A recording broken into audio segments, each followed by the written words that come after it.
শুরু করছি শুকনো পাতার নূপুর পায়ে। পর্ব সংখ্যা 6। 2 মাস আগে আকাশ জুড়ে মেঘের ঘনঘটা, পুরো ধরনী ধূসর চাদরে ঢাকা। মেঘের সেই গাঢ় অন্ধকারে বিকেলের আলোটুকু স্নান হয়ে চারিপাশের সন্ধ্যার মতো থমথমে দেখাচ্ছে।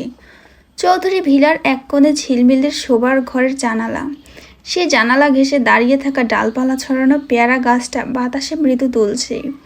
জানালায় রাখা ছোট্ট সাউন্ড বক্স থেকে ভেসে আসছে রিমঝিম ধারাতে গানের সুর। বৃষ্টির ছাটে ভেজা গাছের এক পাশের একটি ডাল একটু পরে পরেই নড়ে উঠছে। ঠিক সেই মুহূর্তে চৌধুরী ভিলার প্রধান গেটে এসে দাঁড়ালো বারিশ। পরনে তার লাল রঙের হাতা কাটা গেঞ্জি আর কালো প্যান্ট। গেট দিয়ে ঢুকেই তার চোখ গেল পেয়ারা গাছটার দিকে। এই সময় গাছের ওপর ওইটা কে, সেইটা একটু খুঁটিয়ে দেখার চেষ্টা করলো সে।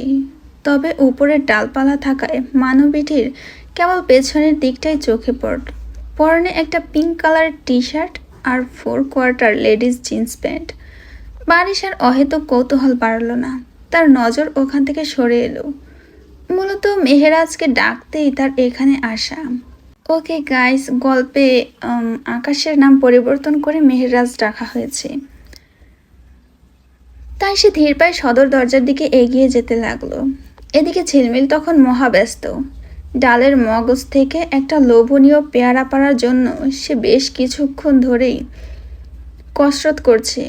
ঘরের জানালা গলে সে এই গাছে চড়েছে। বাড়ির কেউ যদি তার এই বাদরামি দেখে ফেলে, নির্ঘাত ঠ্যাং ভেঙে দেবে।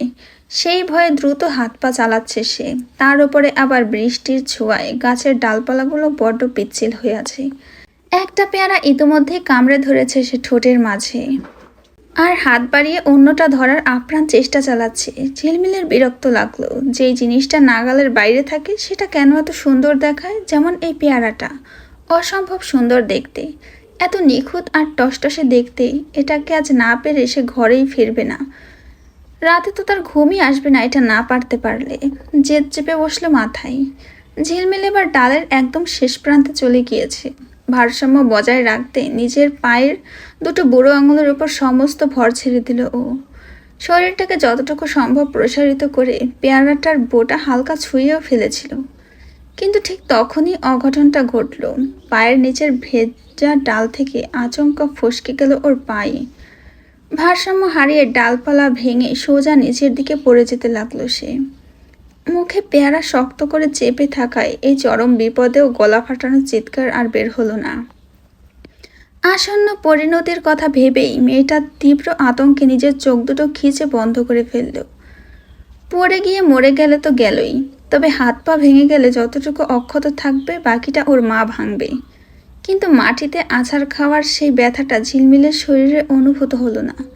শূন্যে ভাসতে ভাসতে আকস্মিক শক্ত আর প্রচণ্ড বলিষ্ঠ কোনো অস্তিত্বের মাঝে এসে থমকে গেল।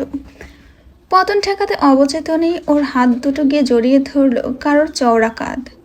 শূন্যে ঝুলতে থাকা পা দুটো ছিটকে গিয়ে স্বয়ংক্রিয়ভাবে বেষ্টনী দখল করে নিল শক্ত কোমরে। হঠাৎ নিজেকে এমন নিরাপদ আশ্রয় আবিষ্কার করে বন্ধ চোখের মাঝেই ভুরু কুঁচকে উঠল কিশোরীর। হাতের নিচে নরম মাটি বা গাছের ডালের বদলে অন্য কিছু একটা টের পেল। ওটা ছুঁয়ে দেখার চেষ্টা করলো সে। আঙুলের স্পর্শে মনে হলো কোনো মানুষের চওড়া বুক এটা। সংশয় নিয়ে অবশেষে নিজের চোখ মেলে তাকালো ঝিলমিল।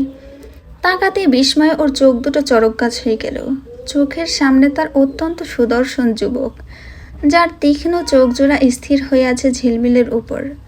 ঝিলমিলের মুখে কামড়ে ধরা সেই পেয়ারাটা অন্য প্রান্তটি যুবকের ঠোঁট স্পর্শ করে আছে। যুবকের ভেজা চুলগুলো থেকে 2-1 ফোঁটা জল কপাল বেয়ে গড়িয়ে পড়ছে নিচে।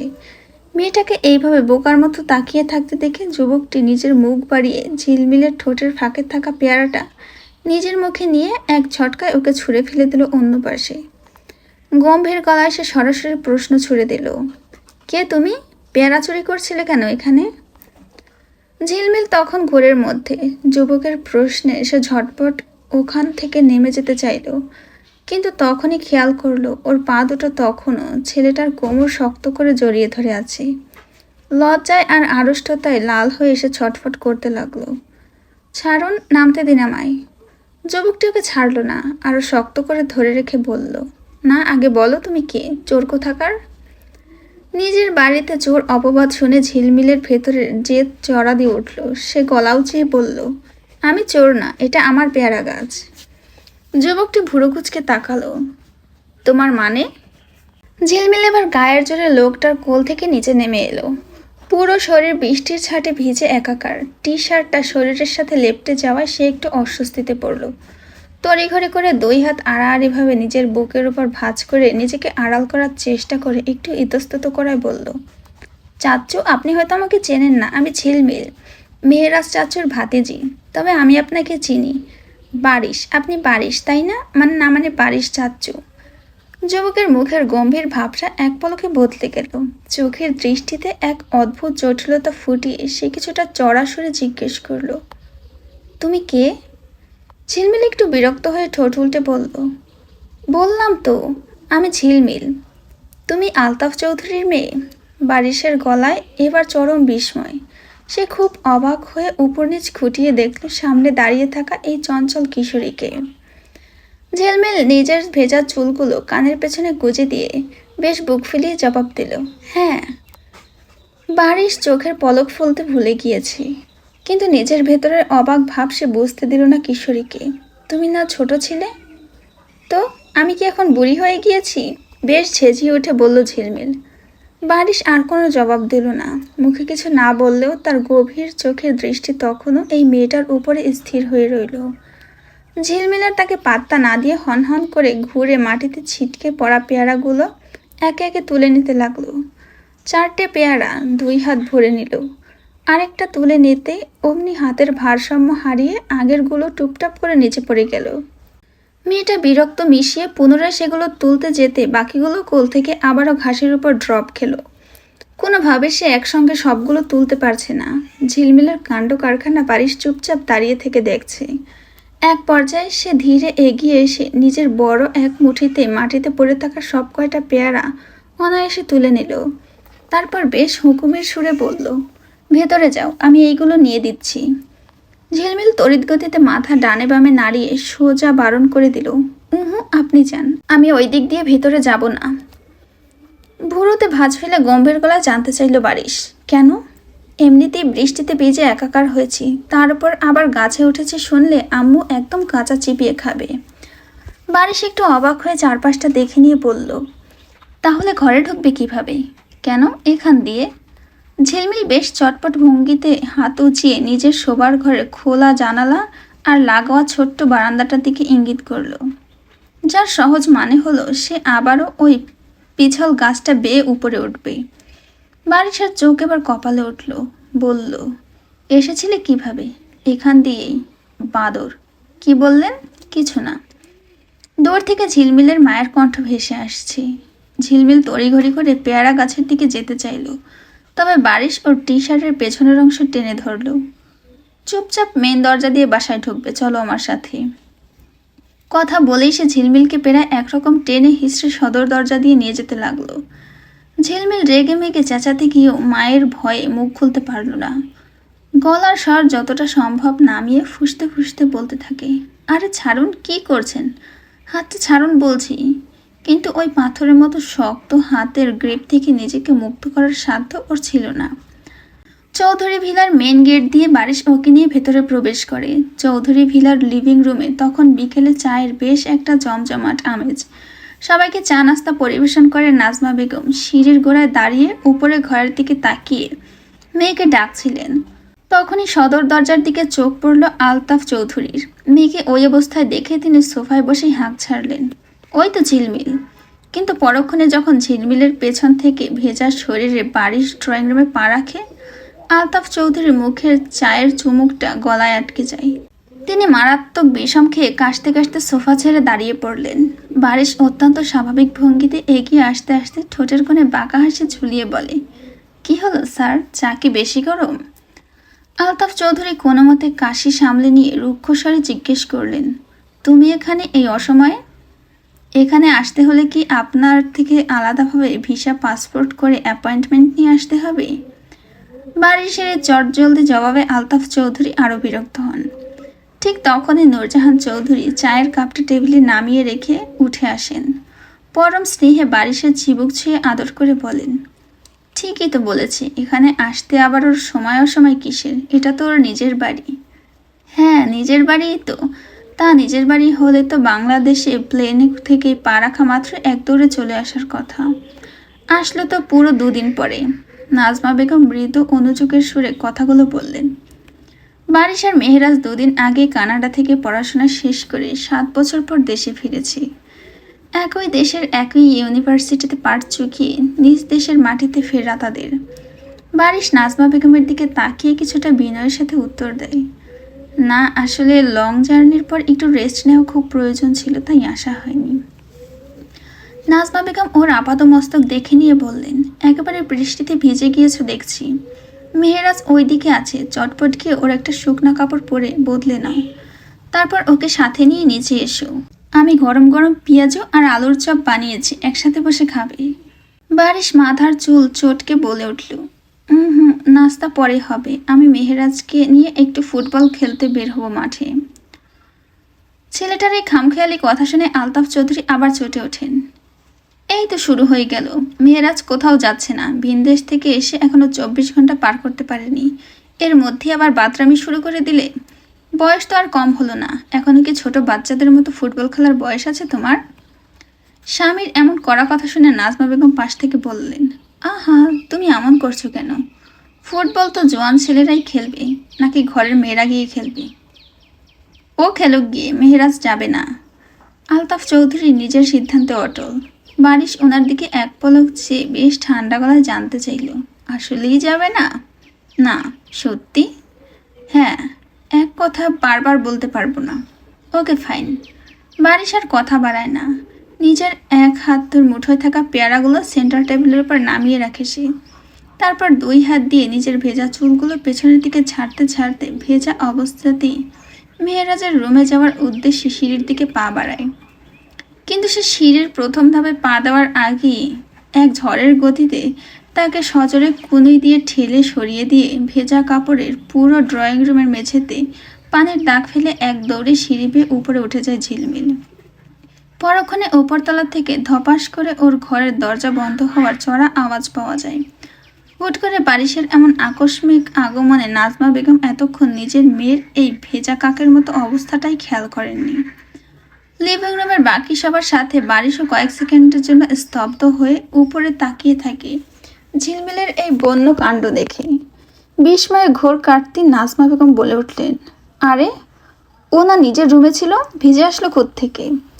বাড়ির সিঁড়ি বেয়ে উপরে উঠতে উঠতে পেছনে না তাকিয়ে অত্যন্ত নিরাসক্ত গলায় জবাব দিল, পেয়ারা গাছ থেকে। ব্যাস এইটুকুই। বারিশ মেহেরাজের ঘরের ভেতরে অদৃশ্য হতেই লিভিং রুমে শুরু হয়ে যায় ঝিলমিলের মায়ের অবিরাম রেডিওর মতো বকাঝকার সুর। বারিশ শেষ পর্যন্ত আলতাফ চৌধুরীর কড়া নিষেধ উড়িয়ে দিয়ে মেহেরাজকে সাথে নিয়ে মাঠের দিকে রওনা দেয়। আলতাফ চৌধুরী ড্রয়িং রুমের সোফায় বসে অগ্নি দৃষ্টিতে তাকিয়ে থাকলে ওনার সামনে দিয়ে 2 বন্ধু বের হয়ে পড়ে। ঝিলমিল বকা খাওয়ার ভয়ে ওপর থেকে একদমই নামে না। রাতের খাবারের ডাক পড়ার সময় সে প্রথমে নিচে নামার সিদ্ধান্ত নেয়, তবে সোজা ডাইনিংয়ে না গিয়ে সে পা বাড়ায় তার ফুপি দিঘির ঘরের দিকে। দিঘি তখন নিজের পড়ার টেবিলের সামনে বসে ল্যাপটপে কি একটা জরুরি কাজ করতে ব্যস্ত। ঝিলমিল ঘরে ঢুকে ফুপির বেডের পাশে বসে সাইডে রাখা ড্রয়ার থেকে চকলেটের বক্সের একটা চকলেট বের করে মুখে পুড়তে পুড়তে বেশ আয়েশ করে বলে ওঠে, তোমার জামাই তো চলে এসেছে ফুপি। দেখে ল্যাপটপের স্ক্রিন থেকে চোখ না সরিয়ে ভুরুকুচকে জিজ্ঞেস করে, আমার জামাই মানে? কি হাবিজাবি বকছিস? ওই যে পারিস চাচ্চু। ঝিলমিল চকলেটের খোসাটা ডাস্টবিনে ফেলতে ফেলতে চোখ নাচালো।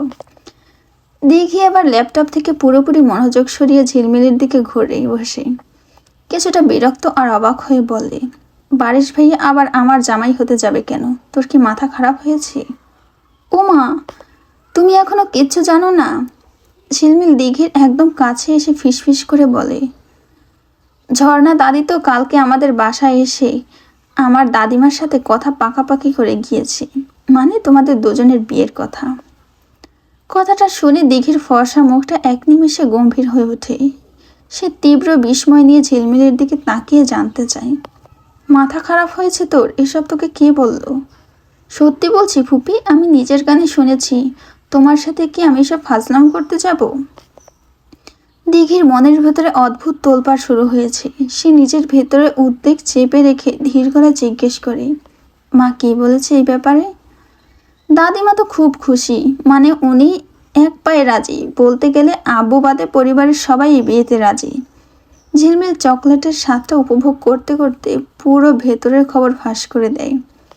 ভাতিজির মুখে মায়ের সম্মতির কথা শুনে দিঘির কপালে চিন্তার ভাঁজ আরও স্পষ্ট হয়ে ওঠে। সে আনমনে বিড়বিড় করে বলে, কিন্তু আমি। তুমি কি ফুপি? কৌতূহলী চোখে ফুপির দিকে তাকায় ঝিলমিল। দিঘি নিজের মুখের কথাটা বলতে গিয়েও মাঝপথে আটকে যায়। চট করে নিজেকে সামলে নিয়ে সে চুপ হয়ে যায়। কারণ এই বাচাল মেয়ের পেটে কোনো কথা সহজে হজম হয় না। এখন যদি নিজের মনের আসল কথাটা এর সামনে একবার মুখ ফসকে বলে ফেলে, তবে এই মেয়ে এক দৌড়ে গিয়ে দাদিমার কানে সব হুপ হুপ করে তুলে দেবে। কিছু না, যা এখান থেকে, নিজের চরকায় তেল দে। দেখি বেশ কড়া গলায় ভাতিজিকে তাড়িয়ে দেওয়ার চেষ্টা করি। ঝিলমিল নাচর বান্দা ফুপির হাত টানতে টানতে বলল, তুমিও চলো ফুপি, একসাথে নিচে গিয়ে রাতের খাবারটা খাবো। দেখি সন্দিহান চোখে তাকিয়ে জেরা করার ভঙ্গিতে বলল, আজ হঠাৎ এত তেল মারছিস কেন আমায়? নির্ঘাত কোনো আকাম কুকাম করে এসেছিস তাই না? ঝিলমিল দাঁত কেলিয়ে চুরির দায় স্বীকার করার মতো করে বলে, আহা চলোই না, আম্মু যদি মারতে আসে তুমি একটু বাঁচিয়ে দিও, এবার চলো। দিঘিকে সঙ্গে নিয়ে শেষমেশ নিচে ডাইনিং স্পেসে আসে ঝিলমিল। নিচে পা রাখতে দিঘির বুকের ভেতরটা আচমকা ধক করে ওঠে। খাবার টেবিলে চৌধুরী বাড়ির সবার সঙ্গে স্বয়ং বারিশও উপস্থিত। ফুটবল খেলা শেষে মেহেরাজে ওকে জোর করে ধরে এনে ডাইনিং টেবিলে বসিয়েছে। দুই বন্ধু মিলে কোনো এক বিষয়ে কথা বলছে আর খাবার গিলছে। দিঘিকে হুট করে সামনে দেখে বারিশ বেশ সহজ গলায় বলে ওঠে, কিরে কেমন আছিস? দিঘি নিজের ভেতরে অস্বস্তিটুকু আড়াল করে আমতা আমতা করে জবাব দেয়, ভালো, তুমি কেমন আছো? ভালো। বারিশের সংক্ষিপ্ত উত্তর। ঝিলমিল আর দিঘি দুজনে গিয়ে টেবিলের খালি আসন দুটোয় বসে পড়ে। একে একে পরিবারের বাকি সবাইও ডাইনিংয়ে এসে নিজ নিজ জায়গায় বসে। টেবিলে চামচ প্লেটের টুংটাং শব্দের সাথে টুকটাক কথাও চলতে থাকে। নাজমা বেগম হঠাৎ করে পেছন থেকে এসে ঝিলমিলের কানটা হালকা মুচড়ে দিয়ে রাগত স্বরে বলেন, এবার আমি ওই পেয়ারা গাছটা কাটবো, তোকে কিচ্ছু বলবো না। আম্মু, সবার সামনে এমন ডাইনির মতো চিল্লাপাল্লা করো কেন বলো তো? একদম মুখে মুখে তর্ক করবি না, চুপচাপ খা এখন। নাজমা বেগম প্লেটে ভাত বেড়ে দিতে দিতে ধমক দিলেন। এতক্ষণ শান্ত থাকা আলতাফ চৌধুরী এবার মেয়ের দিকে তাকিয়ে একটু হেসে বলেন, এসএসসিতে তো কোনো মতে টেনে টেনে পাশ করেছো। এইচএসসির শুরু থেকে কিন্তু একদম মন দিয়ে প্রিপারেশন নিতে হবে। এবার যদি A+ না আসে আমি কিন্তু তোমার উপর খুব রেগে যাব বলে রাখলাম। ঝিলমিল ভাতের লোকমা মুখে পুরে বেশ তাচ্ছিল্যের সুরে বলে, আগে কলেজে ভর্তি তো হয়নি আব্বু, একদম ফাটিয়ে প্রিপারেশন নেব, দেখো তুমি। পাশে বসা মেহেরাজ ঝিলমিলের কাছে জানতে চাই সে কোন কলেজে ভর্তি হতে ইচ্ছুক। ঝিলমিল বেশ চটপট ভঙ্গিতে শহরের নাম করা একটা কলেজের নাম উল্লেখ করে। চুপচাপ খেতে থাকা বারিশ ক্ষণিকক্ষণের জন্য হাতের লোকমাটা মুখের কাছে নিয়ে স্তব্ধ হয়ে যায়। খাওয়া থামিয়ে সে গম্ভীর কোনো ভাবনায় ডুবে পড়ে। তার এই ভাবান্তর দেখে মেহেরাজ ডেকে ওঠে, কি হলো দোস্ত, থামালি কেন? আর খাবো না, বাসায় ফিরতে হবে আমার। বলেই বাড়ির সবাইকে অবাক করে দিয়ে চেয়ার ছেড়ে সোজা উঠে যায়। পকেট থেকে টিস্যু বের করে হাত মুছতে মুছতে সে ডাইনিং রুম থেকে বের হয়ে যায়। ওর এই হুট করে চলে যাওয়া টেবিলে বসা কারোর মাথায় ঢুকলো না। বাড়ির সদর দরজা দিয়ে বের হতে চৌধুরী ভিলায় প্রবেশ করে তাহসান।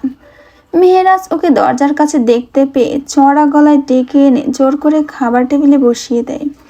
তাহসান অবশ্য প্রথমে বসতে বেশ ইতস্তত করছিল, কিন্তু মেহেরাজ নাছোড়বান্দা, জেদের কাছে শেষমেশ হার মানতেই হলো তাকে। দেখি তাহসানকে টেবিলে বসতে দেখি চোখ সরু করে জিজ্ঞেস করে, তুমি আজ এত দেরিতে আসলে যে? তাহসান বেশ ভদ্রতার সাথে মাথা নিচু করে উত্তর দেয়, জি ম্যাম, অফিসে আজ কাজের চাপ একটু বেশি ছিল, তাই লেট হয়ে গেল। তাহসানের মুখে এই যান্ত্রিক কথাবার্তা শুনে দিঘির মুখটা এমন হলো যেন খুব বিরক্ত হলো তাহসানের কথায়। সে আবারও মনোযোগ দিয়ে খেতে থাকে।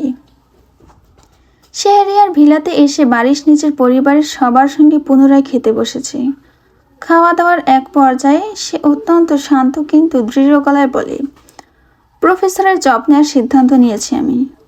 কথাটা শোনা মাত্রই টেবিলের সবাই আকাশ থেকে পড়ে। ঝর্ণা বেগম হাতের গ্লাসটা টেবিলে নামিয়ে রেখে তীব্র অবাক হয়ে বললেন, হঠাৎ এই অদ্ভুত সিদ্ধান্ত কেন? শেহরিয়ারদের ছেলে হয়ে তুমি শেষে কিনা প্রফেসরের চাকরি করবে? বারিশ নিজের প্লেট থেকে চোখ না তুলে শান্ত গলায় পাল্টা প্রশ্ন করে, কেন? শিক্ষকতা করা কি খুব কোনো খারাপ কাজ? তাহলে আমাদের এই বিশাল বিজনেস কে দেখবে?